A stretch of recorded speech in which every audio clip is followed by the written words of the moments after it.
এবার আমাদের কৃষি লাভজনক হওয়ায় রংপুরের পীরগঞ্জে আবাদি ফসলি জমিতে দিন দিন বাড়ছে সরিষার চাষ। আবহাওয়া অনুকূলে থাকায় এবছর বাম্পার ফলন হয়েছে এই তেলবীজের। তাই এই বছর একটু বেশি লাভের আশা করছেন কৃষকরা। মিনহাজুল ইসলাম মিলনের তথ্যচিত্রে বিস্তারিত জানাচ্ছেন শোয়েব সত্তার। রংপুরের পীরগঞ্জের সানেরহাট ইউনিয়নের প্রথম ডাঙ্গা গ্রাম সহ আশেপাশের এলাকায় এখন চোখ জুড়ানো সরিষার ক্ষেত। মাঠ জুড়ে হলুদ ফুলের সমারোহে যেন নতুন রূপ পেয়েছে প্রকৃতি। আবহাওয়া অনুকূলে থাকায় চলতি মৌসুমে সরিষার ফলন হয়েছেও আশানুরূপ। গত কয়েক বছরের তুলনায় এবার এই উপজেলায় সরিষার আবাদ বেড়েছে উল্লেখযোগ্যভাবে। এই সরিষাগুলো প্রচুর হচ্ছে, গততে হচ্ছিল কিন্তু এত ব্যাপক আকারে হয়নি, এবার অনেক ব্যাপক আকারে হয়েছে এবং এক জায়গাতে 200 বিঘার মতো এবং পুরো ইউনিয়ন জুড়ে ছড়িয়ে ছিটিয়ে আরো অনেক এরকম শস্য আবাদ হয়েছে। আমরা আবাদ করতেছি, আল্লাহর রহমত এবারকার তো আরো ভালো দেখতেছি।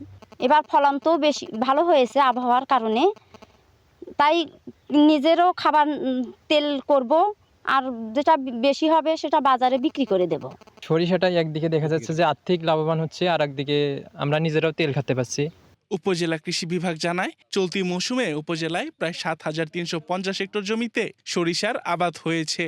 সরকার প্রতিজন কৃষককে 1 কেজি করে বীজ এবং 10 কেজি করে ডিএপি এবং 10 কেজি করে পটাশ সার দিয়েছেন।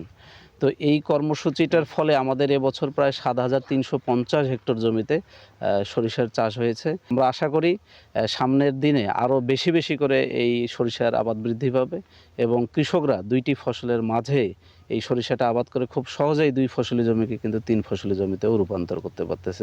সরকারি সহায়তা অব্যাহত থাকলে আগামী দিনে পীরগঞ্জে সরিষা চাষ আরও বাড়বে বলে আশা কৃষকদের। সোয়াইব সাত্তার লিজন, এশিয়ান টেলিভিশন।